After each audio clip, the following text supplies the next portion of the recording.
So, chapter six, we will be covering riders and a couple key points on Social Security. So, what a rider is, it is an added benefit to an existing policy.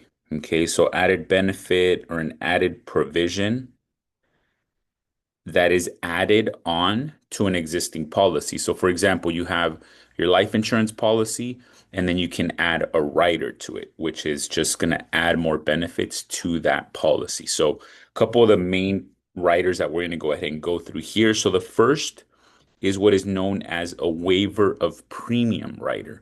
Now, what a waiver of premium rider is, it says this rider keeps a policy in force without payment for as long as the insured is totally disabled for 6 months.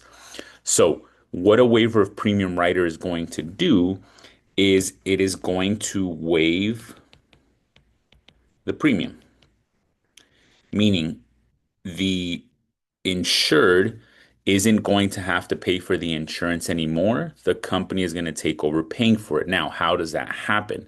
Is you continue to pay the policy for 6 months, right? So let's say you go to the doctor tells you, hey, you're disabled. You can't go to work. You need some time off.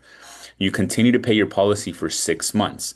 If after the 6 months, the doctor says, hey, you're permanently disabled, you cannot go back to work, then what will happen is from that point forward, the company will take over paying for your monthly premiums for your policy. So you'll still have life insurance coverage, but because you're totally disabled, the company takes over making the premium payments, or they waive the premium payments for you. So it's not coming out of your pocket, but you're still covered. Okay. And on the test, there is a question that may ask on a waiver of premium rider, what is the waiting period?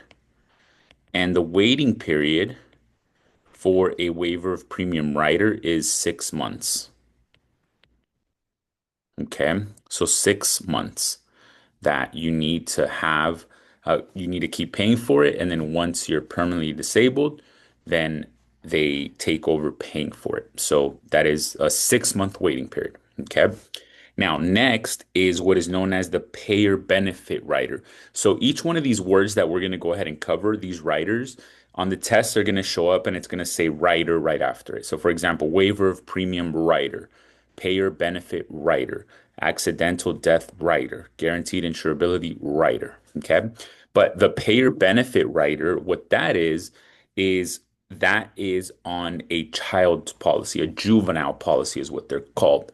So when the person that pays for the policy becomes disabled or dies, the company will pay for the policy for the child, right, the juvenile, until they reach age 21 or 25. So, for example, let's say dad is paying for a life insurance policy on his son.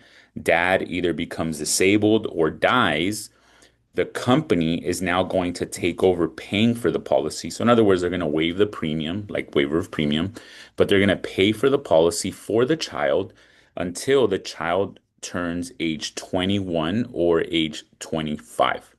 At that point, company says, hey, now you're an adult, right? If you're working and you want to keep your policy, then you have to pay for it yourself. Okay. But the company's going to take over paying for it until the child reaches age 21 or 25.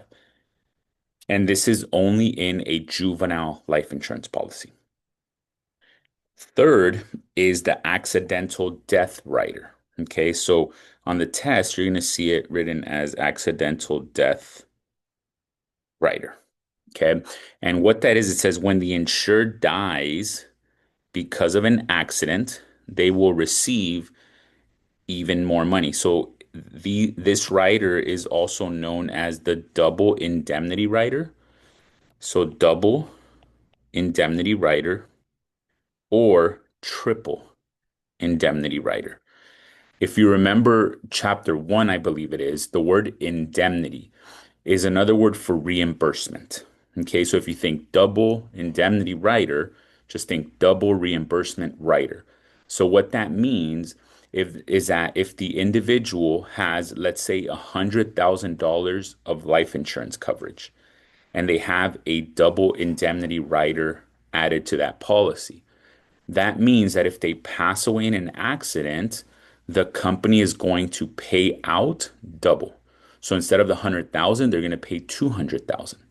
If it's the triple indemnity rider, they're going to pay out 300,000. Now, one key point to remember on this accidental death rider is that the person one has to pass away in an accident. So they have to die in an accident in order for this to kick in. But number two is that accident cannot be caused by them. It cannot be their fault. If it is their fault, then the double indemnity rider, it does not kick in and their beneficiaries are just going to receive the original $100,000 that they were covered for. Okay. So that double or triple does not kick in. It is just if they pass away in an accident that was not their fault. Okay. All right. Next is the guaranteed insurability rider.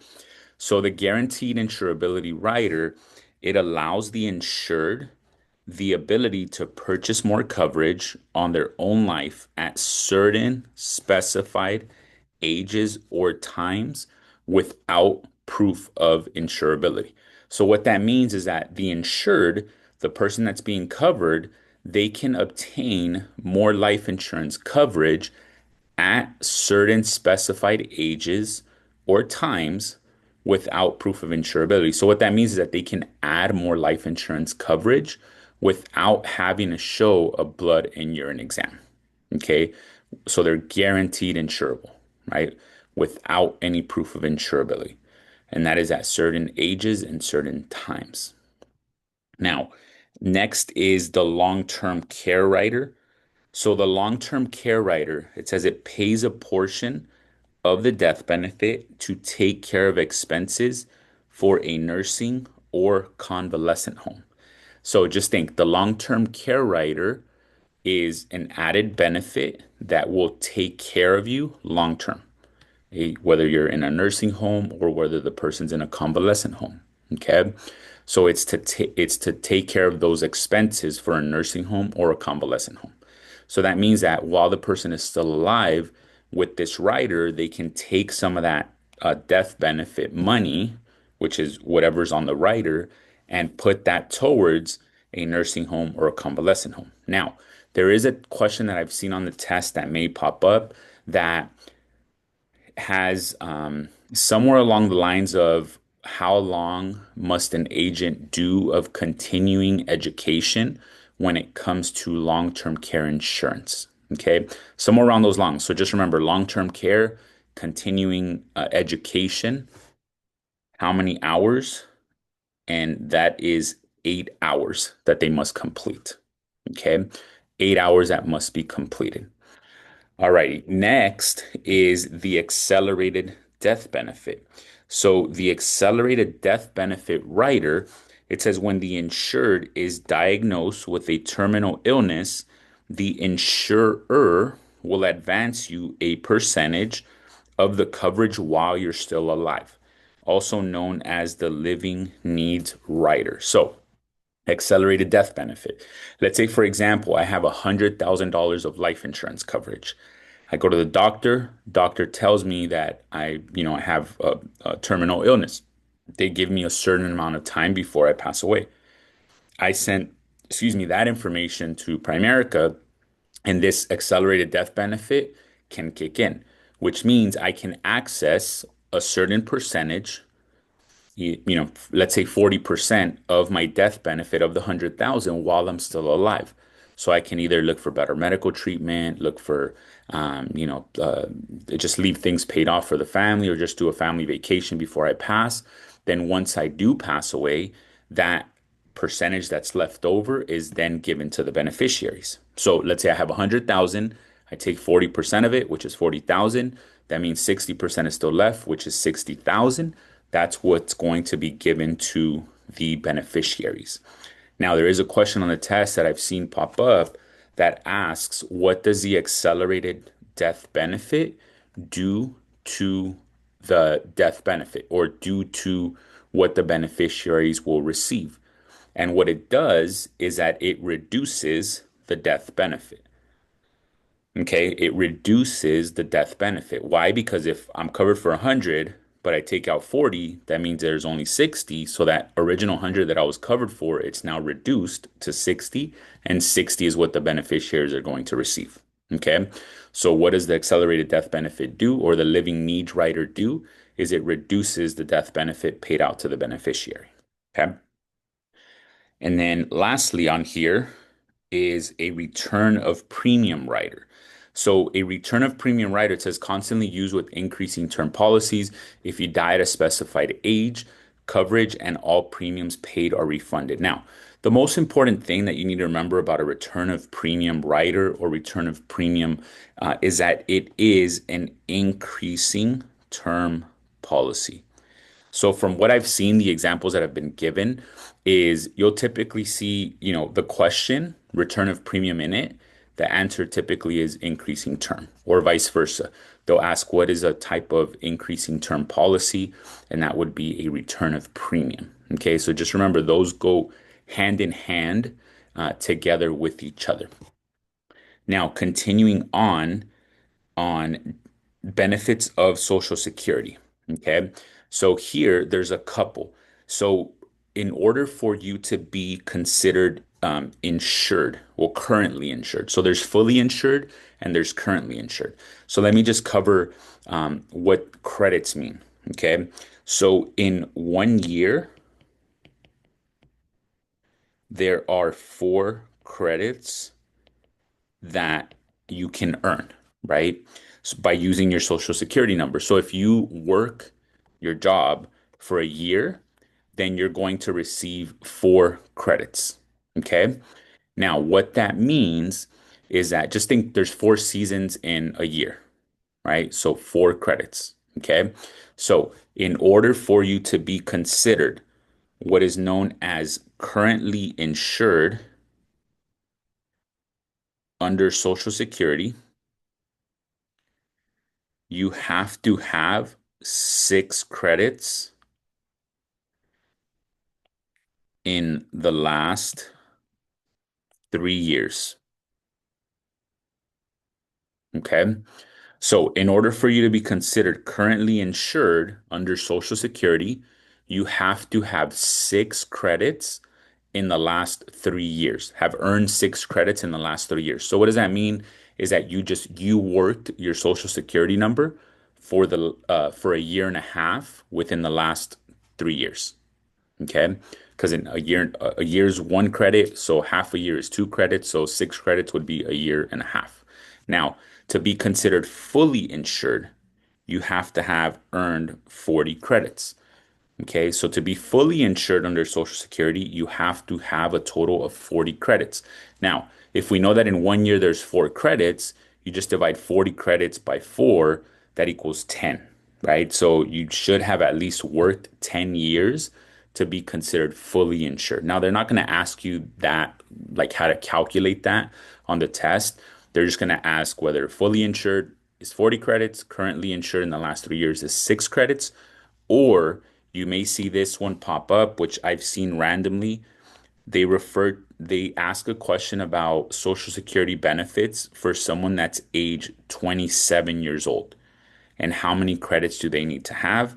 They need to have at least 12 credits. Okay. So in the question, you'll see Social Security, you'll see age 27.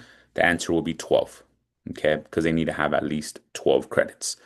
And then lastly on here, the most common benefits for Social Security, number one is retirement. Number two, disability. Number three, premature death. Those are the 3 most common.